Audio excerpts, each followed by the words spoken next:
This originally was a group with Minnesota that we got together to share ideas. And then when this branched off, we thought it could be a place that is like a Wikipedia of orthodontics, a place where people could find quick, actionable tips to apply to their practice.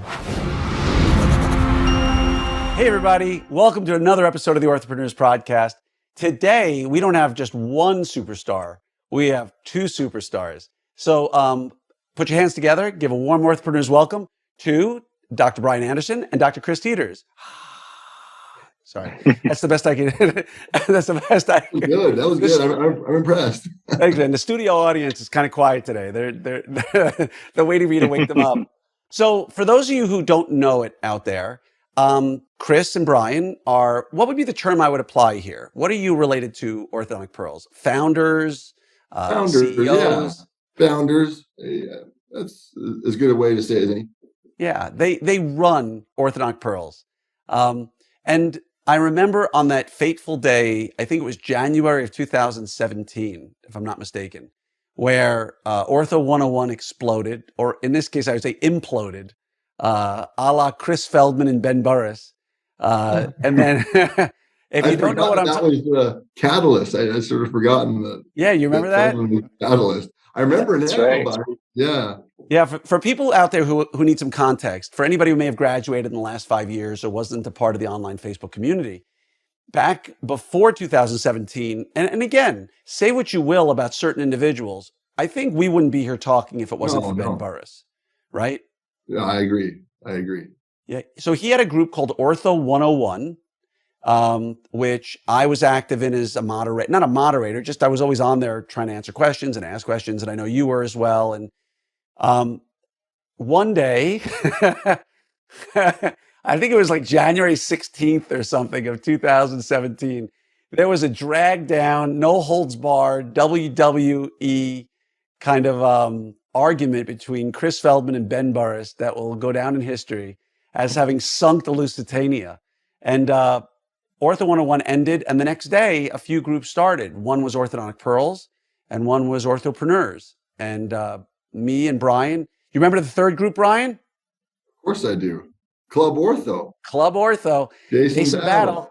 Yeah. Yeah, those three groups. And so Jason, myself, and Brian got together and kind of agreed and like, okay, cool, this will be awesome. Here's where kind of our spaces will be and here's what we'll do. And they've changed a bit over time. But if it wasn't for that fateful day, if it wasn't for the vision of starting Orthodontic Pearls, it wouldn't be there today. And so I'm thankful they're both here for that. And you guys have a little band, right? Plays a gig every now and then. You guys practice in the garage, right? Yeah, we have this group of orthodontists that got together kind of as a joke at our first meeting, and it ended up being a real fun thing to do. So we just kind of kept doing it. Yeah, and it's called RELAPSE. For anybody out there who doesn't know. And so I invited Brian and Chris on the show today. So we can talk about RELAPSE, we can talk about Orthodontic Pearls, we can talk about the Mother of Pearls conference, which I've attended and have loved. I want to talk about that.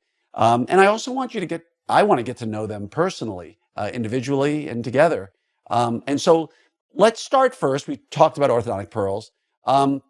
You've been through that group has been through a lot. You're a bigger group than Orthopreneurs. I think you have somewhere in the 8,000 or so range now, right? I think that's about right. 8,200 maybe, or something like that. Or yeah, I mean, you're international, and a large focus is clinical, right? There's a lot of, as its names would imply, Orthodontic Pearls. A lot of really great tips and tricks on how to treat better, and there's a lot of other questions in there about management and products. But if you're going to go in there, one of the main things that's driving people in there is really the great clinical discussions that happen on a regular basis. Talk a little bit about what made you get started with it? How did it start? And love a little bit of a feedback about that. This originally was a group with Minnesota that we got together to share ideas. And then when this branched off, we thought it could be a place that is like a Wikipedia of orthodontics, a place where people could find quick, actionable tips to apply to their practice. And I just love the idea of it. A lot of times, we don't have a lot of time to really go and research every little detail, but to just be able to go and say, hey, here's a quick pearl you can throw into your practice.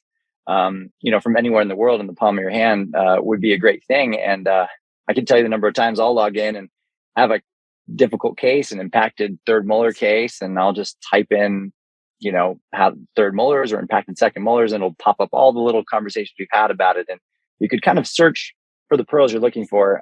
So I think a big vision of it was definitely to have this kind of Wikipedia of orthodontics, if you will. Would you agree, Brian? Oh yeah, for sure. Yeah. In fact, so I first started that group. I was in Lake Powell, southern Utah and Arizona, this man-made reservoir. And I remember, at the time it was Ortho 101.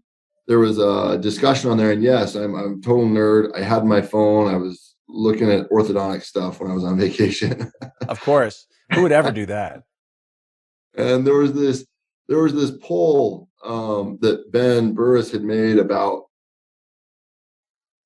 like, essentially, does it make a difference to correct a class 2? Like, are there any consequences of not correcting it, or is there any benefit to correcting it? And it sort of erupted into this argument, and Ben was basically saying there's no point in correcting it. It doesn't do anything. There's no consequences of it. And it turned into kind of this nasty discussion. And so I went and I formed the group that night, and I just invited, my former co-residents, including Chris, and just thought, okay, well, why don't we just have like a small group where we can, get together and just have it be this safe place where we can share information, and maybe at some point we'll invite more people in. And so that's what it was. It just started as this tiny group with just like 6 of us. And then, so when Ortho 101, blew up, the group was already there, and we already had the name, and we already had, this idea that we wanted to be actionable pearls that were shared that, you could implement easily and quickly, and it could make a difference. It's like finding that little, that pearl or that little nugget that you just think, oh yes, oh man, that's going to make, this, whenever I have this scenario come up, it's just going to make it less stressful, more efficient, et cetera, et cetera. So it's just these little things that can make a difference in your day-to-day practice. So that was the genesis of it. And of course, there's been a lot of change since it originally started, but that's how it got, I guess, started. Yeah. And by the way, Chris, you hit on something really solid, which is, it's funny because there's 2 worlds that we can talk about here, right? Me, you, and the 3 of us. That there's the world that everybody sees in Facebook and like knows Brian and Chris and Glenn and others like Scott Fry or Kyle Fagala or, Derek Bach or anybody who's ever run a group, so to speak. And then there's the other side of it with all the messages we get all the time that you're just like, dude, just go look in the group, right? And one of the things that's one of the most underutilized tools is what your main impetus was, which is do a search.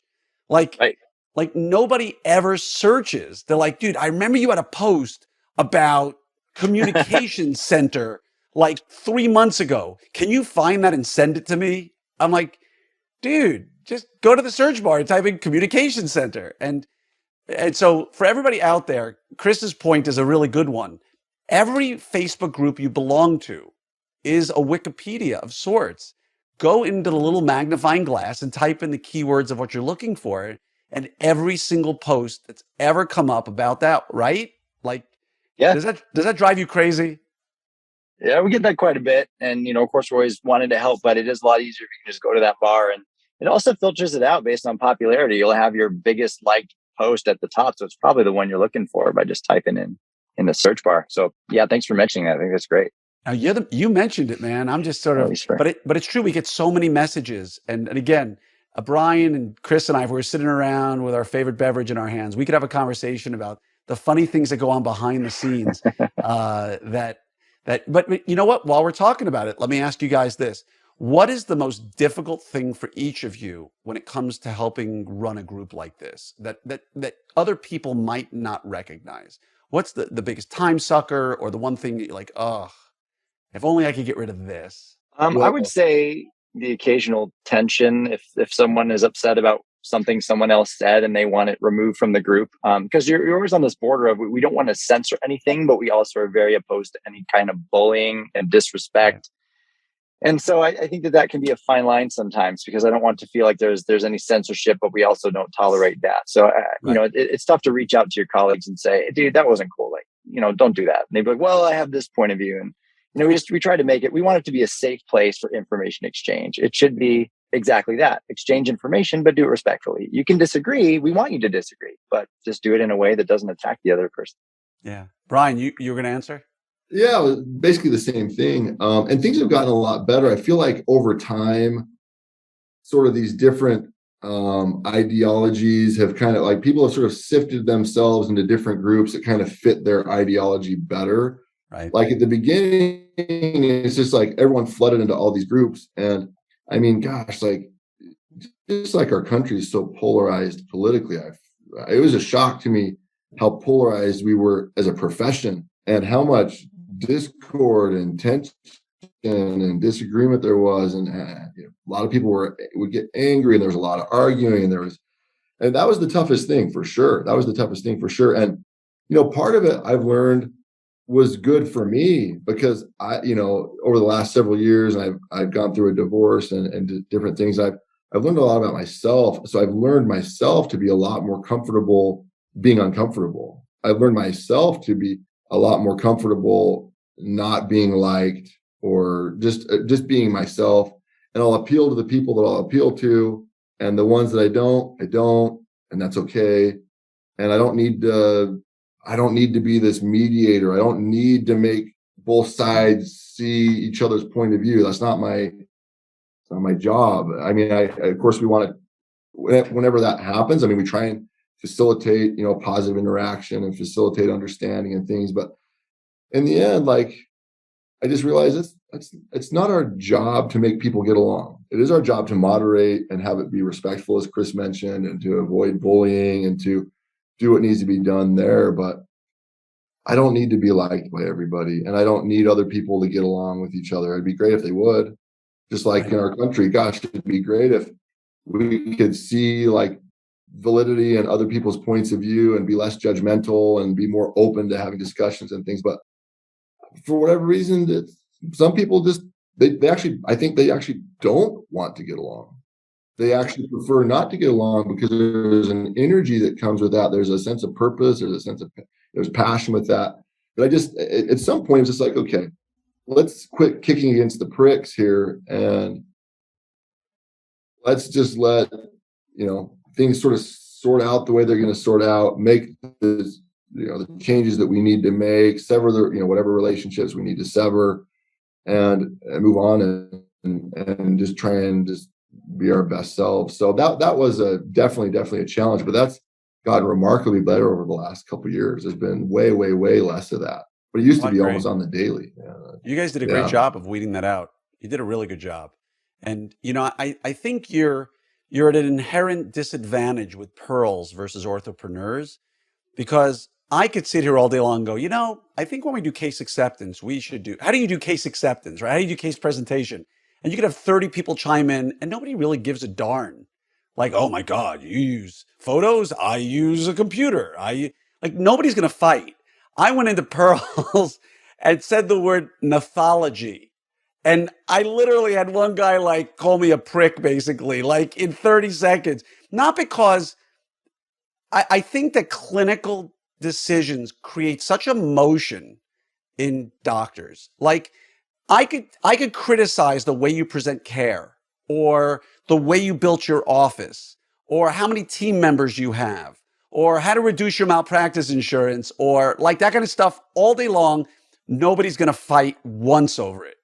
Or what accountant you use, or what bookkeeping system, or how you use social media.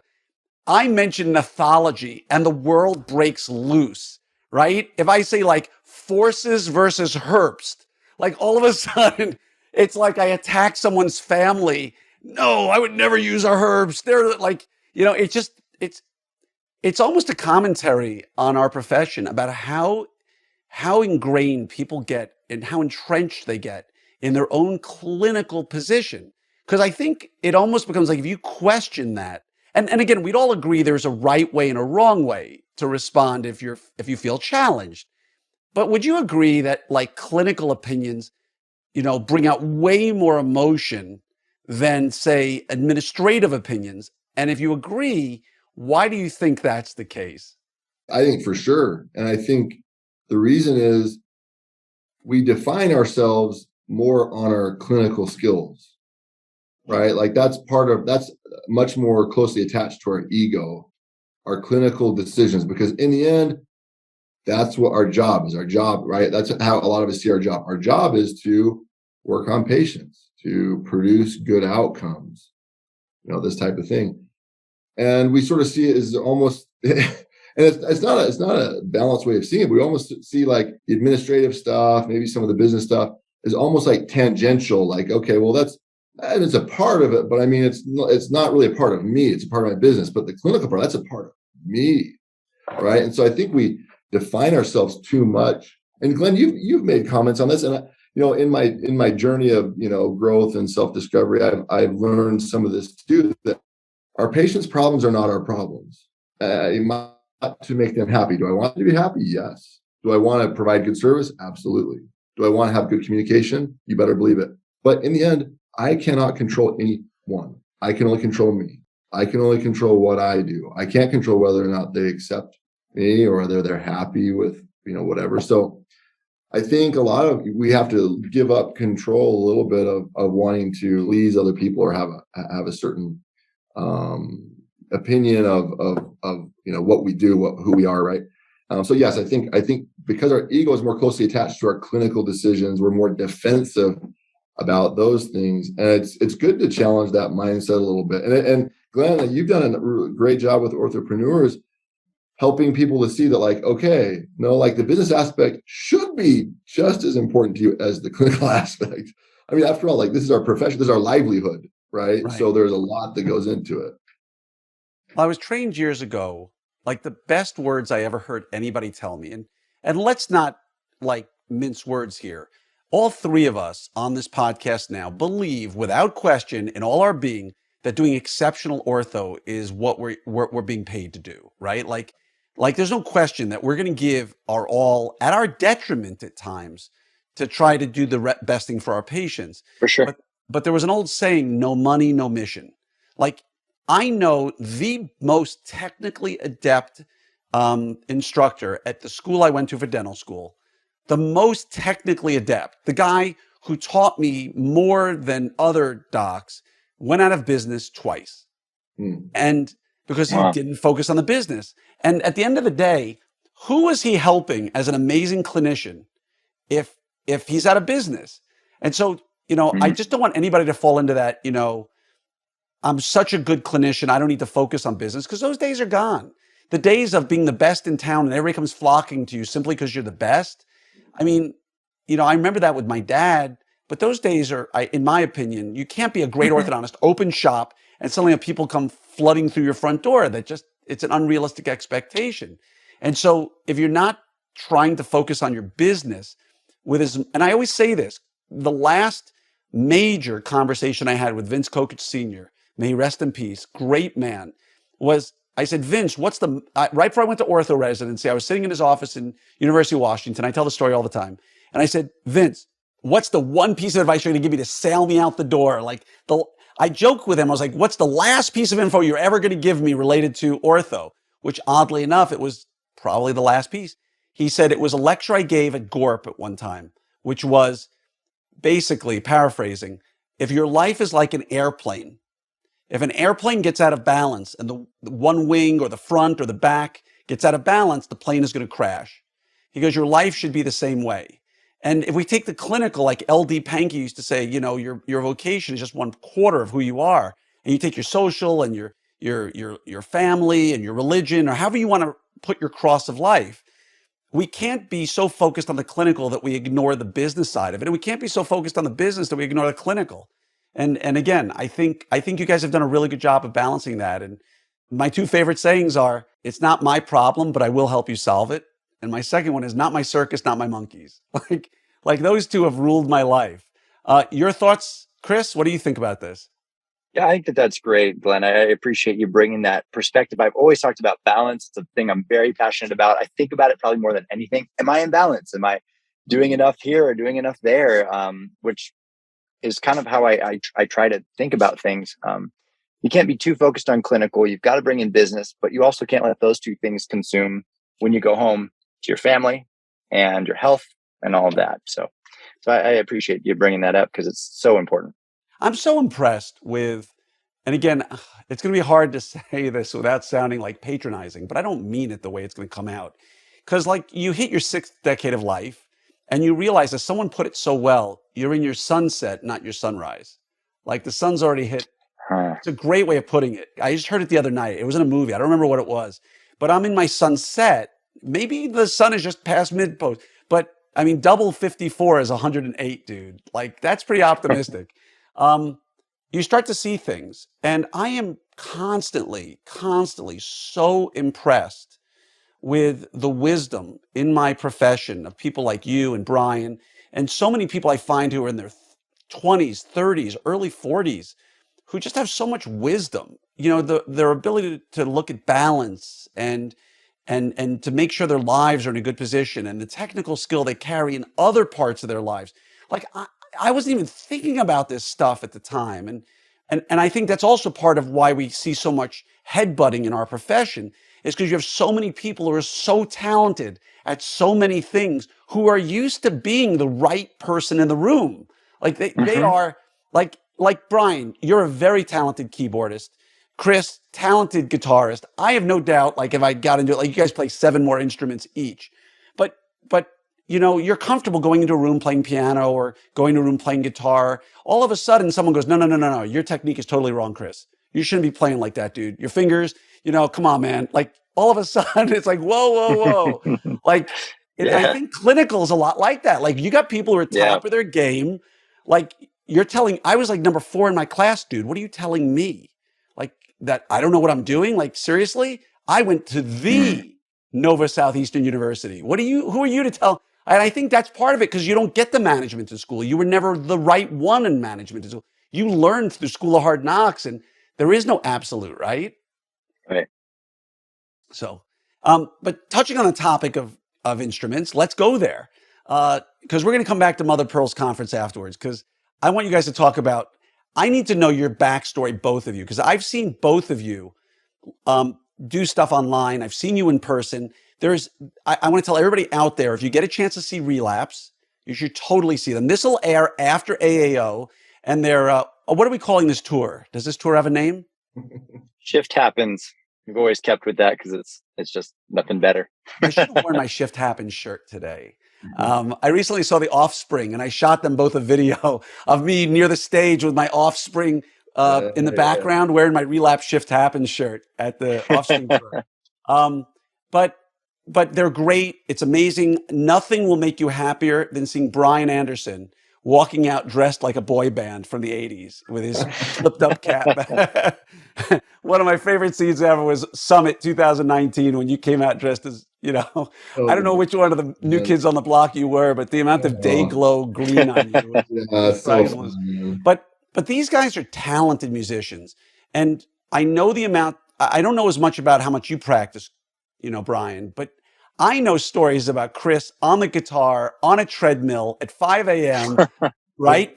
Is this true? You play and you walk at the same time. Sad but true. Yeah. When you got 4 kids, you have to find a way to get it in. I didn't have room for fitness and guitar, but I knew I wanted to do it daily. Otherwise, I wouldn't reach my goals of becoming a great guitarist and staying active.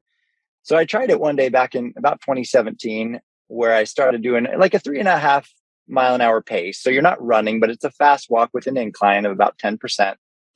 And then I get that going, and then I get the guitar going. You find out that the walking is automatic, right? And then the guitar after a while becomes automatic, and they kind of distract each other. So, you know, I can't get up there and walk or do a slight jog for an hour and a half each day. It would drive me crazy. And I couldn't actually just sit there and play guitar for an hour and a half each day. It'd drive me crazy. But the fact that I do them together, they kind of like, there's this weird synergy that happens where it's become such a part of my life that I absolutely love doing it. I look forward to doing it. And strangely enough, has helped me stay in shape and also get better at the guitar kind of at the same time. So it's a weird thing, but it's starting to make me think about how in our practices, unconscious competence needs to take over for us to focus on other things, right? Like when you first learn how to bond a case, oh my gosh, it took you 2 hours and you're looking at every little detail, or you did your first prep in dental school. And then after a while, you became unconsciously competent at that. And you could then have more bandwidth in your mind to focus on patient relationships and things like that.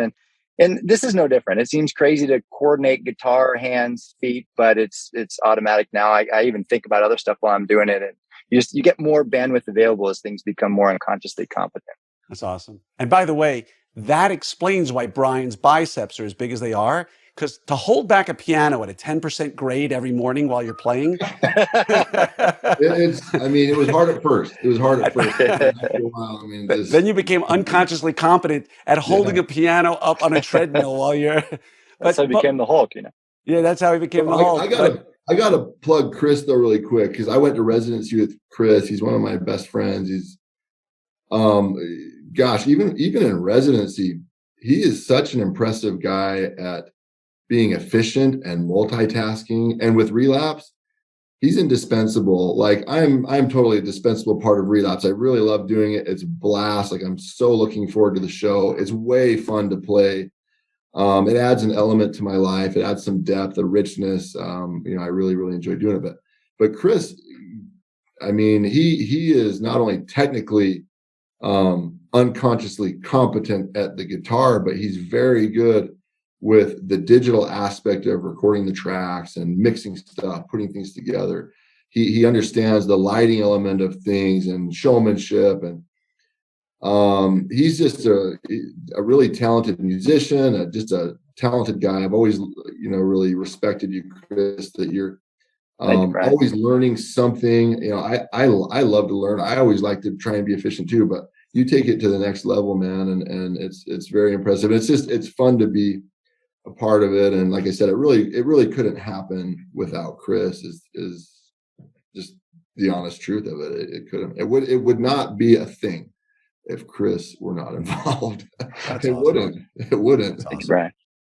And but again, you're both this is one of those moments where you kind of look at what both of you have accomplished in your practice lives, in your musical lives, fitness lives. Like we're talking about super achievers among super achievers here, right? Like you were a gym rat at some point, Brian, right? And you played guitar.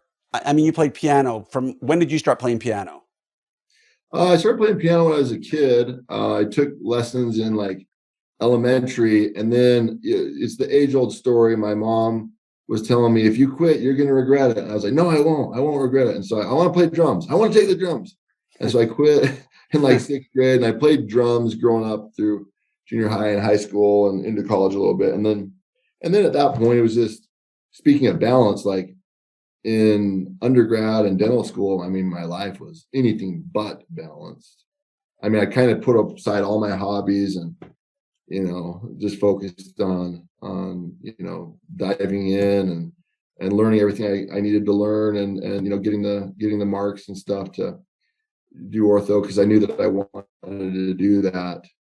So I definitely was not balanced at that point for sure, but it feels a lot better being into practice and having, established practices and being able to, take care of things financially, to be able to do some of this stuff, branch out and have these diversions that ultimately enrich our lives for sure.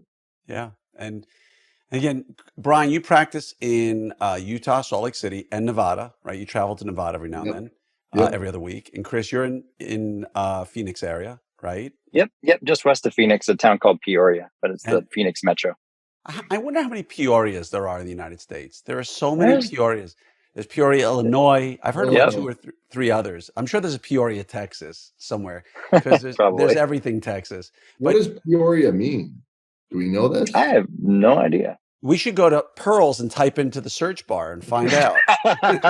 Instead of asking people, let's find out. It's the Wikipedia of ortho, dude. It's gotta be there, man. We're going to go there. There's a question. What does Peoria mean? But, land of straight teeth. That's what Peoria stands for. Yeah, right. But your wife is a pediatric dentist, right? Yes. And so I have to ask the question that I ask of all my friends who are orthodontists or pedodontists who are married to orthos or pedos.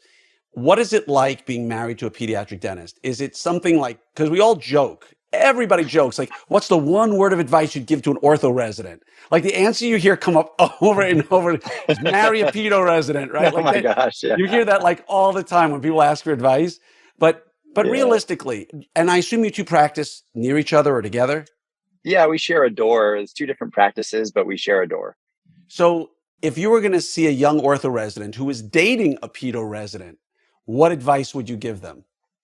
Boy, well, if you look at it from And a by the way, your practice wife is perspective, not listening. You can say anything you yeah. want, Chris. No, you got to marry for love, and I just mean that, of course. Number Of one, I know course. that's the right answer, but Of course. from a business perspective, whether you're married to one, or partner with one, or associated with one, working with pedo really has its advantages in a certain way. To not have to, I guess, go out as much to meet other dentists. I know that's a big part of what we do in practice, but to have a primary referral source from one location is really nice. And to be able to go next door and answer questions about an impacted canine. And we'll just get a cone beam, and then I advise extracting, the baby C's or whatever. And it's been nice, really, both ways to have that camaraderie between a pediatric dentist and an orthodontist. But of course, that makes for the boss at home and at work. So I've got to always be Right. on my on my best game, right? Yeah. Any challenges in the community practicing with a pedo? Do you see pushback and belligerence from referring I docs? I thought that there would be. I don't think as many refer to us because they know I'm married to one, perhaps because they're afraid their patients would start there. But I make sure that any patient that comes elsewhere or from outside goes back to them. And then I think that some actually it's been a positive because they know that those pedo patients will graduate. So if they're working with us, they'll see adult Right. patients from the pedo practice over time. So I think it's a good long-term gain to kind of be associated together. But it's different. I think some people look at it as possibly losing patients. Others look at it as gaining patients. Just depends. Yeah, I mean, I'm a huge fan of abundance mentality, and I mean, there are people out there. Let's just call them what they are: SOBs, jerks, people you would never refer to because of a whole variety of reasons. Maybe they're not moral and honest individuals, whatever the case may be. But generally speaking, like, be kind to your fellow docs in a community, give them the benefit of the doubt, Absolutely. because it's always going to come back to you way better down the road. Yeah. And so with the time we've got left, I know we don't have a lot of time.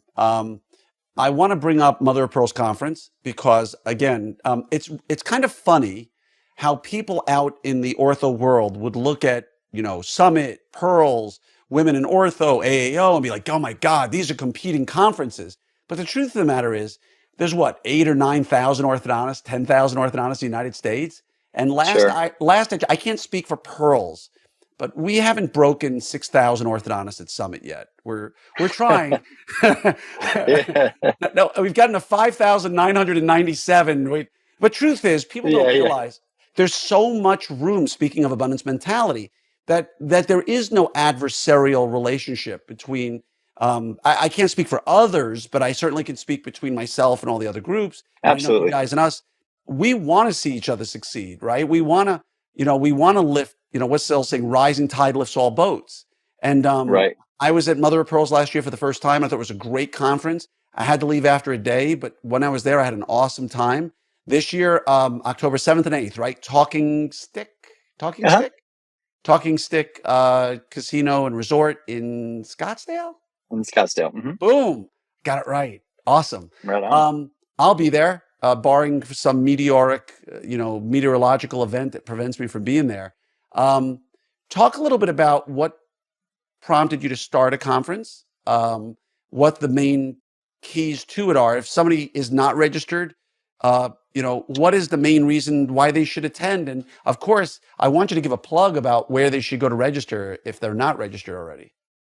Yeah, I think it was a way to really bring this Facebook community of so many of us to a more personal level. You can talk all the time through a keyboard, but when you're face to face and you have a chance to really be with one another, and same with Summit. I mean, I've seen people smiling for the longest time and feeling great. And we just had a way of wanted a way to get together. And the whole relapse thing's been fun too, because we have a chance to really, colleagues playing for colleagues, by orthodontists for orthodontists. And so we have a chance to do some fun social events, get some great CE, then ultimately leave more connected than when we left. And I think that when you talk about balance, Glenn, I think that that's where it needs to come in. We could be driven in our practices, but if we're not getting together with our colleagues, then we're really missing a big element of our lives by not getting together and doing it at Pearls and Preneurs, and all of these gatherings that we have are really a way. I mean, I look forward to these conferences every year.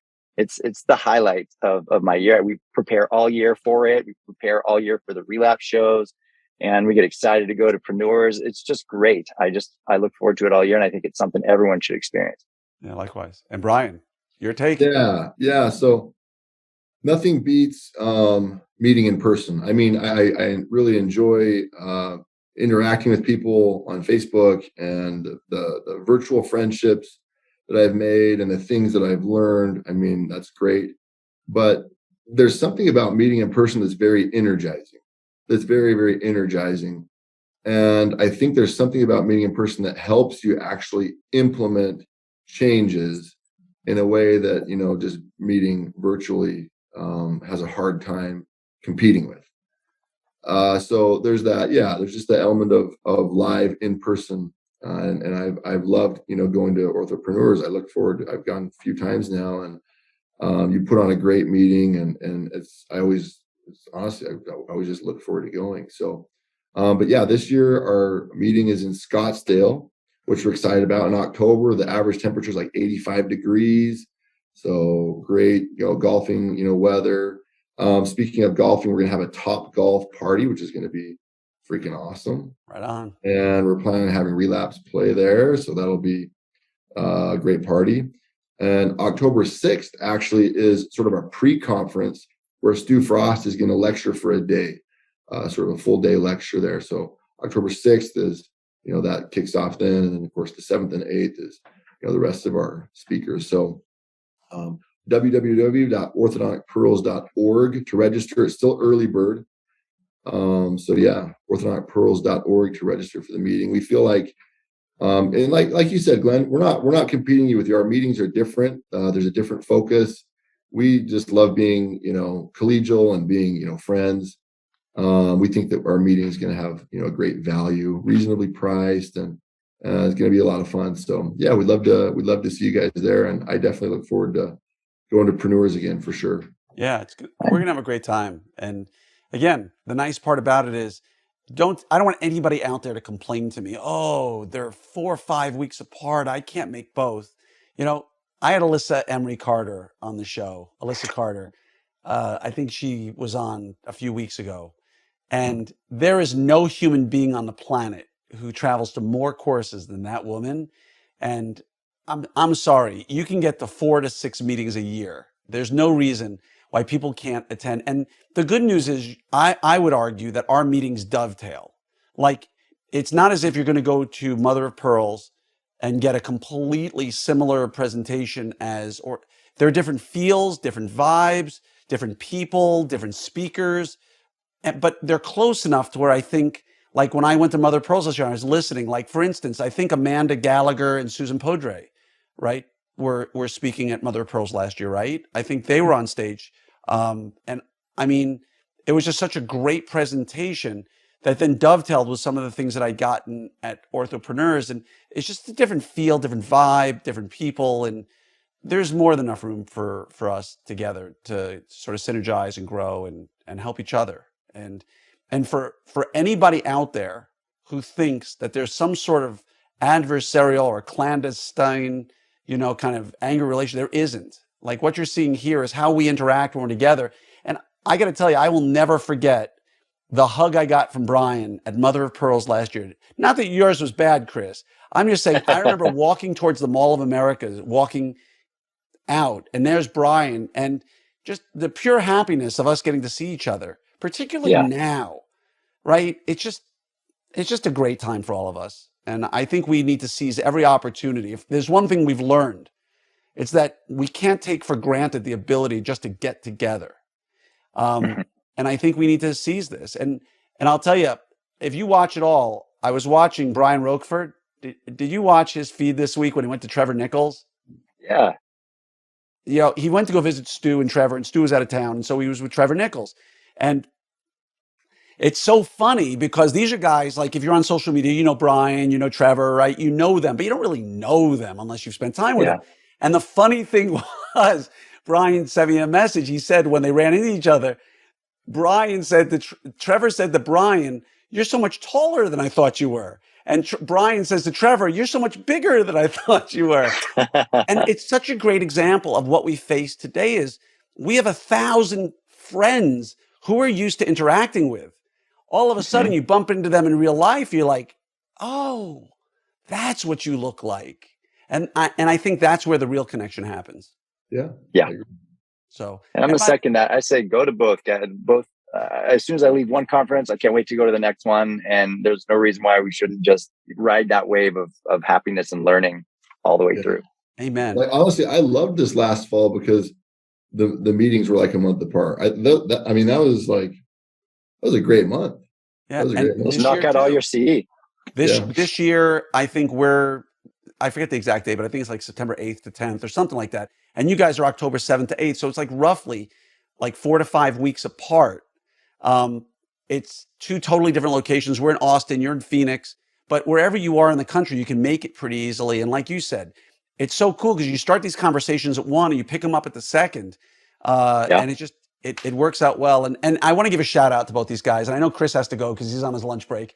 And I don't want him to stress, but I want to give these guys a huge shout out because when Summit started and Mother of Pearls was happening, they are totally accommodating of the Jewish calendar because the Jewish holidays fall a different time every single year based upon the Gregorian calendar.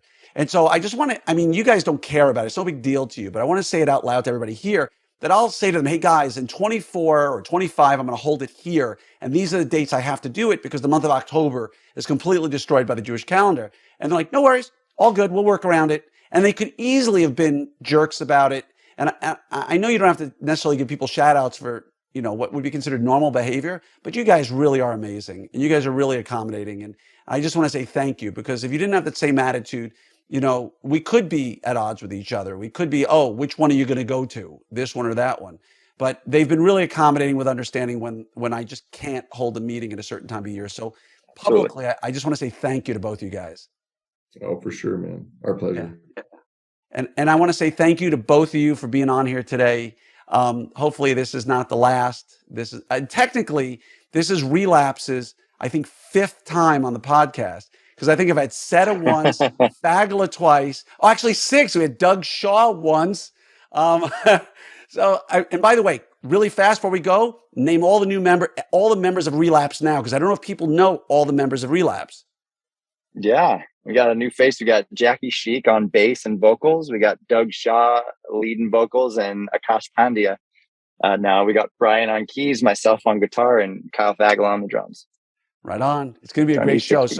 So for those of you who are at AAO, because this was recorded beforehand, I have no doubt you experienced it. And I wish I could be there, but my twins are graduating high school that Friday and that Sunday. So there's no way I can make it. But for those who went, I hope you had a great time. I know you had a great time. As we speak right now, we're talking about getting them to Summit, and I think I have the perfect way of getting them there.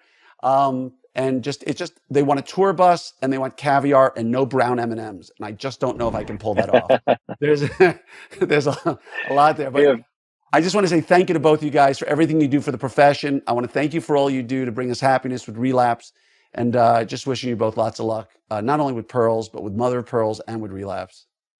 Right on. Thanks. Awesome. Thank you, Glenn. Appreciate the opportunity. Thank you, gentlemen.